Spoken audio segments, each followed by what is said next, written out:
इस बुलेटिन के प्रायोजक हैं आदर मसाले।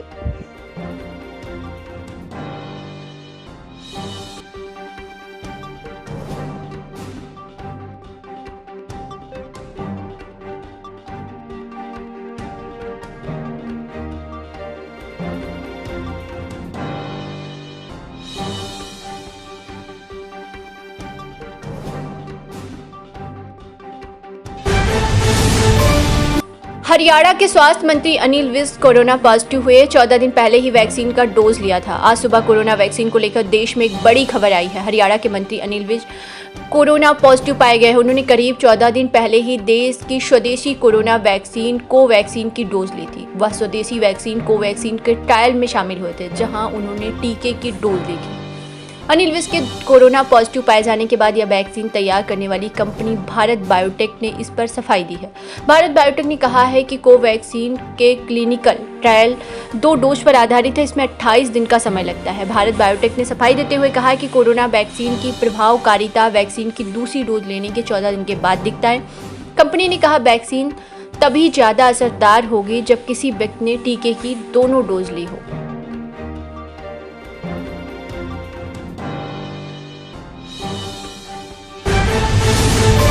उनहत्तर हजार सहायक शिक्षक भर्ती के दूसरे चरण में योगी सरकार ने 36,590 अभ्यर्थियों को नियुक्ति पत्र दिए। मुख्यमंत्री योगी आदित्यनाथ ने वैश्विक शिक्षा परिषद में 69,000 सहायक अध्यापकों की भर्ती के दूसरे चरण में 36,590 चयनित अभ्यर्थियों को नियुक्ति पत्र वितरित किए हैं। इस दौरान वीडियो कॉन्फ्रेंसिंग के माध्यम से उन्होंने अभ्यर्थियों को संबोधित किया और उन्हें नियुक्ति पत्र प्राप्त करने की बधाई दी है। उन्होंने कहा कि नियुक्ति अपनी योग्यता का सम्मान है, इससे आपके माता पिता का त्याग और गुरुजनों का मार्गदर्शन भी शामिल है। आप जिन बच्चों को पढ़ाने जा रहे हैं सिर्फ उनको ही नहीं, समाज और देश की उम्मीद है। यूँ तो शिक्षक की नौकरी है ही औरों से अलग होती है। इसमें भी प्राइमरी स्कूलों में पढ़ाने वाले शिक्षक की नौकरी सबसे अहम है। मुख्यमंत्री ने कहा कि प्राइमरी शिक्षा वह बुनियाद होती है जिस पर आगे की पूरी शिक्षा संस्कार, देश और समाज का निर्माण होता है। ऐसे में आप लोगों का फर्ज बहुत बड़ा है। अगर आप ईमानदारी से बच्चों को अपना सर्वश्रेष्ठ देंगे तो आने वाले समय में देश और समाज में भी आमूल चूल बदलाव दिखेगा। अपनी इस जवाबदेही को समझें और बेसिक शिक्षा के कायाकल्प का संकल्प ले। सीएम ने कहा कि नवनियुक्त शिक्षकों को यह समझना होगा कि एक शिक्षक आजीवन शिक्षक ही होता है।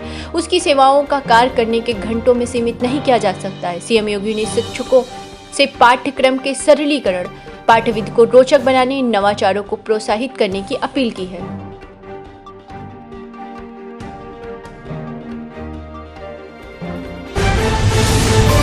दिल्ली समेत तमाम राज्यों ने शुरू किया कोविड-19 वैक्सीन के लिए अस्पतालों से विवरण लेना शुरू। प्रधानमंत्री नरेंद्र मोदी ने कोविड-19 को लेकर सब दलीय में जल्द इसके टीकाकरण का भरोसा दिया है। प्रधानमंत्री ने कहा कि वैक्सीन के आते ही वैज्ञानिकों की सलाह के आधार पर टीकाकरण आरंभ हो जाएगा। इस क्रम में पहला टीकाकरण स्वास्थ्य कर्मियों, चिकित्सकों का होना है। केंद्रीय स्वास्थ्य मंत्रालय के सूत्र बताते हैं कि देश में करीब 1 करोड़ स्वास्थ्य कर्मी हैं। इनमें सरकारी और निजी अस्पताल दोनों शामिल हैं। बताते हैं कि इसके लिए लोगों की पहचान का काम शुरू हो चुका है। दिल्ली स्वास्थ्य महानिदेशालय के एक वरिष्ठ अधिकारी ने बताया कि राज्य के सभी अधिकारी और निजी अस्पतालों से अपने स्वास्थ्य कर्मियों का विवरण, पैन कार्ड आदि का विवरण देने के लिए कहा गया है। मिशन शक्ति मात्र मिशन नहीं, ये भारतीय संस्कार भी है। Doctor Om Prakash Singh IPS। Mission शक्ति के तहत स्थानीय कोतवाली थाना क्षेत्र के स्वामी सहजानंद महाविद्यालय के सभागार में आज गुरुवार को महिलाओं की सुरक्षा को लेकर राष्ट्रीय साक्षरता मिशन RSMIT और इनर व्हील क्लब गाजीपुर के तत्वाधान में एक गोष्ठी का आयोजन हुआ। इस आयोजन में बच्चियों और महिलाओं को जागरूक करने के लिए पुलिस अधीक्षक डॉक्टर ओम प्रकाश सिंह और उनकी धर्मपत्नी श्रीमती प्रीत सिंह बतौर मुख्य अतिथि उपस्थित रहे। इस अवसर पर महाविद्यालय और RSMIT की छात्राओं ने गोष्ठी में हिस्सा लिया और मिशन शक्ति के तहत सरकार द्वारा जारी गाइडलाइन की सराहना करते हुए महिलाओं और विशेषकर कॉलेज जाने वाली छात्राओं की समस्याओं का विषय मंच पर रखा। इस अवसर पर एसपी सिटी गोपीनाथ सोनी और क्षेत्राधिकारी सदर ओजस्वी चावला ने अपने उद्बोधन में सरकार द्वारा जारी मिशन शक्ति के मुख्य बिंदुओं को उपस्थित लोगों को समझाते हुए बताया कि मिशन शक्ति के माध्यम से नारी सुरक्षा के साथ नारी स्वावलंबन का उद्देश्य समझाया जा सकता है। वहीं एसपी गाजीपुर डॉक्टर ओम प्रकाश सिंह ने गोष्ठी में आई सभी समुदाय की छात्राओं और महिलाओं को उनके अधिकारों व उनकी सुरक्षा, महिला अपराधों और महिला सशक्तिकरण के संबंध में जागरूक किया और बताया कि मिशन शक्ति के तहत डायल 112 के साथ जनपद के सभी थानों थानों में महिला हेल्प डेस्क बनाया गया है, जिसके तहत महिलाएं निडर होकर अपनी शिकायत वहां दर्ज कर सकती हैं। उन्होंने योगी सरकार द्वारा जारी मिशन शक्ति को भारतीय परंपराओं से जोड़ते हुए कहा कि नारी सम्मान और नारी सुरक्षा हमारे संस्कारों में निहित है। इस अवसर पर RSMIT के चेयरमैन संजीव कुमार सिंह और उपाध्यक्ष व कार्यक्रम की आयोजक श्रीमती विनीता सिंह ने बताया कि मिशन शक्ति के तहत उत्तर प्रदेश के CM योगी आदित्यनाथ जी ने मिशन शक्ति का आगाज किया है, जिससे महिलाओं में जागरूकता आ रही है और इसी के तहत हम लोगों ने इस कार्यक्रम का आयोजन भी किया है। और ये समाज में हर किसी का दायित्व होता है कि नारी सम्मान के साथ नारी को सुरक्षित माहौल प्रदान करें। कार्यक्रम में स्वामी सहजानंद के प्रचार डॉक्टर अजय राय, डॉक्टर विलोक सिंह, इनरवील सचिव श्रीमती राजश्री सिंह, डॉक्टर UC राय, संजय राय, वैभव सिंह, सुरेंद्र आदि काफी संख्या में छात्राएं व महिलाओं के साथ NCC के कैडेट भी उपस्थित रहे। कार्यक्रम का संचालन डॉक्टर प्रमोद कुमार अनंग ने किया और धन्यवाद ज्ञापन डॉक्टर UC राय ने किया। गाजीपुर वाराणसी से मंडल ब्यूरो शशिकांत तिवारी की रिपोर्ट आप तक पर। आयोजन किया, क्या सोच थी इसके पीछे? ये प्रोग्राम जो है महिलाओं के सम्मान, सुरक्षा और स्वावलंबन को लेकर के है। हमारे मुख्यमंत्री योगी आदित्यनाथ जी द्वारा शुरू कराया गया, उसी को लेकर के हमने ये प्रोग्राम की शुरुआत की है। जो सबसे बड़ी चीज़ है स्वावलंबन, उसके लिए ही हम महिलाओं की कोर्सेज कराते हैं। उन्हीं बच्चों को लेकर के आज हमने ये प्रोग्राम किया। बच्चों ने अपने विचार रखे और इस तरह से ये प्रोग्राम सक्सेसफुल हुआ। इसमें क्या मुख्य बातें रही? ये आज जनपद गाजीपुर के सहजानंद डिग्री कॉलेज में जो PG कॉलेज और ग्रेजुएट बच्चे थे और यहाँ के स्टाफ के साथ और राष्ट्रीय मिशन से जुड़े जो महिलाएं हैं उनको लेकर के एक गोष्ठी की गई और गोष्ठी में बच्चों को भी पार्टिसिपेट कराया। एक बच्चों का सेमिनार भी आयोजित किया जिसमें बच्चियों ने बढ़ चढ़ के भाग लिया। हमने अपने पूरे SVCT के साथ, COCT के साथ और हमारी धर्मपत्नी भी यहाँ पे आज उपस्थित हुई। बहुत ही अच्छा यहाँ पे आज सेशन चला और हम आशा करते हैं कि मिशन शक्ति में ये जो कार्यक्रम का मुख्य उद्देश्य है उसको गाजीपुर में सफल बनाने में ये आज का कार्यक्रम बहुत ही ज़्यादा सहायक होगा। मिर्जापुर जनपद के लालगंज थाना क्षेत्र अंतर्गत बामी ग्राम सभा में 3 बच्चों की हत्या को लेकर प्रशासन की ओर से बहुत बड़ी लापरवाही बरतने से लोगों में चर्चा बनी हुई है। लगभग करीब 10 घंटे बाद प्रशासन बच्चों के विषय पर कोई मतलब रखना मुनासिब नहीं समझा। मजबूरन जनता को घेराव करना पड़ा, जिससे पब्लिक का आक्रोश बढ़ गया है। उसके बाद प्रशासन के कानों में जू रेंगना शुरू हुई। सुनील मिश्रा के साथ रिपोर्टर उर्वशी रमण दुबे, मिर्जापुर से आप तक पर। सभी का स्वागत है। हमारे साथ विधायक जी हैं। मैं विधायक जी से जानना चाहूँगा कि अब तक जिस प्रकार से यह घटना होने के बाद जो कार्रवाई हुई है या जिस प्रकार से परिवार को संवेदनाएं सरकार के माध्यम से या प्रशासन के माध्यम से दी गई है, वह आपके माध्यम से हमें बताएं कि क्या यह संतुष्टिजनक है या नहीं। देखिए, ये उपरोध के इलाके में इससे बड़ा दुर्घटना या घटना कभी नहीं होता। ये बहुत ही मानवीय दुर्व्यवहार किया गया है मासूमों के साथ में और कोई व्यक्ति यहाँ का जांच से संतुष्ट नहीं है।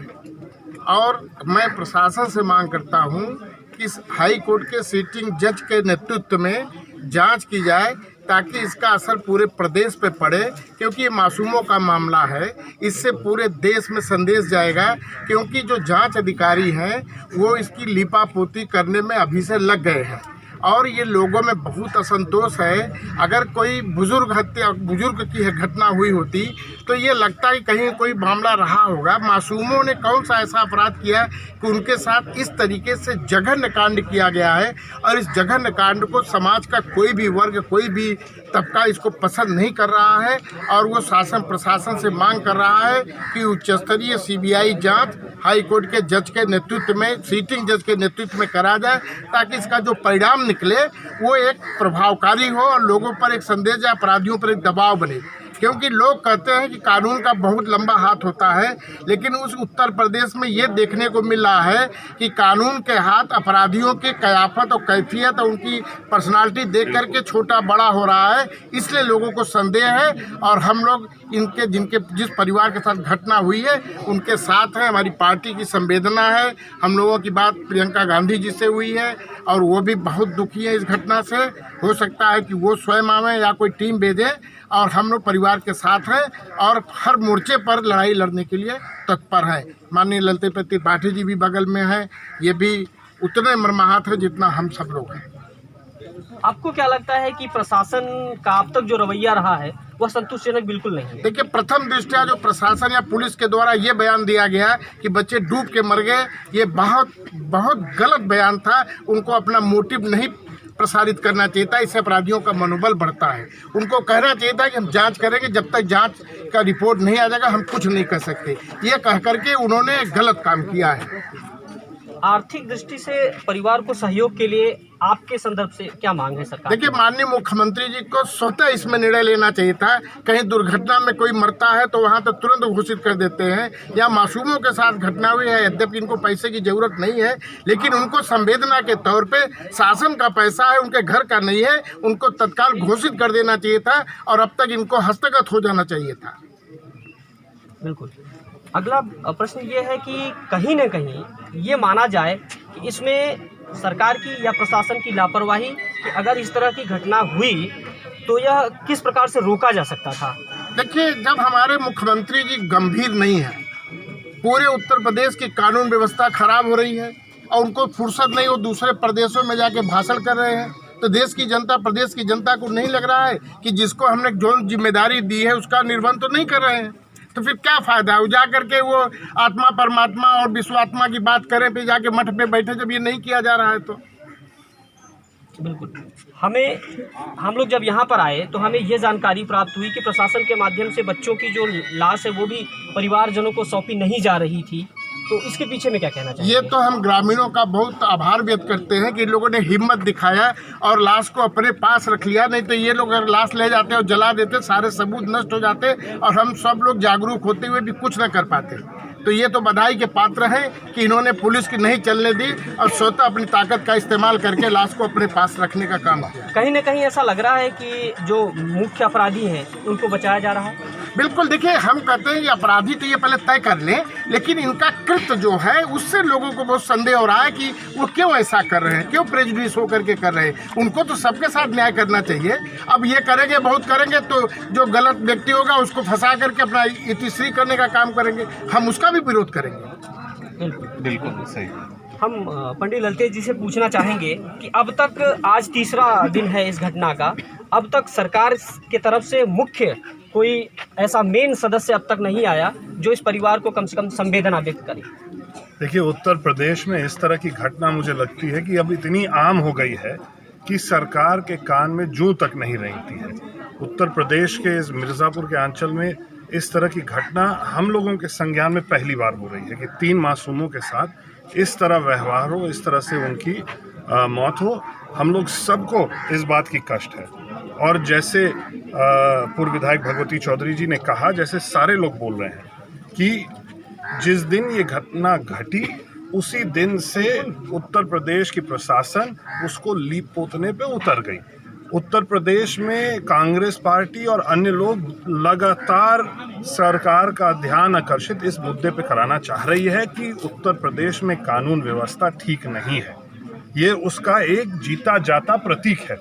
अगर पिछली घटनाओं में उत्तर प्रदेश की सरकार जागी होती तो हो सकता है कि इस तरह की घटना यहाँ नहीं होती। बिल्कुल। जिस प्रकार से 3 बच्चों की निर्मम हत्या के बाद भी अब तक सरकार ने कोई त्वरित कार्रवाई बहुत बड़ी नहीं करी, तो अगर मान लीजिए कि आपने डिमांड या परिवार ने डिमांड करी है सीबीआई मांग की, अगर सरकार सीबीआई मांग को स्वीकार नहीं करती है तो इसके बाद आप सब इस परिवार के लिए क्या करना चाहेंगे? देखिए, देश का न्यायालय आज भी काम है, हम लोग को पूरा भरोसा है। अगर उत्तर प्रदेश की सरकार सीबीआई जांच का प्रस्ताव नहीं भेजती है तो हम सारे लोग मिलके इस परिवार के साथ उच्च न्यायालय का दरवाजा खटखटाएंगे और न्यायालय से सीबीआई जांच का आदेश करा के इस मामले का पूरा खुलासा करके दोषियों का अपराध तय होगा और साथ साथ इन अधिकारियों के विरुद्ध कार्रवाई की मांग भी हम लोग करेंगे। जिस प्रकार से आज तीसरा दिन, अब तक सरकार की तरफ से बहुत ठोस प्रतिक्रिया इस परिवार की संवेदना के लिए अब तक नहीं आया हुआ है और परिवार की मांग है कि सीबीआई जांच हो, परिवार का ये भी कहना है कि प्रशासन के अनुसार प्रशासन के द्वारा उनका पूरी तरह से सहयोग अच्छे से नहीं किया गया है। हमारे साथ में पूर्व विधायक जी भी मौजूद हैं। ये लोग लगातार इस परिवार के साथ हैं। उनका कहना है कि अगर इस परिवार के साथ न्याय नहीं किया जाता है तो समूची जनता के साथ जन आंदोलन के लिए सभी बाध्य होंगे। धन्यवाद। खबरों का सिलसिला यूं ही जारी रहेगा मेरी यानी तृप्ति के साथ। कल फिर हाजिर होंगे कुछ बड़ी खबरों के साथ। अब तक को समय देने के लिए धन्यवाद।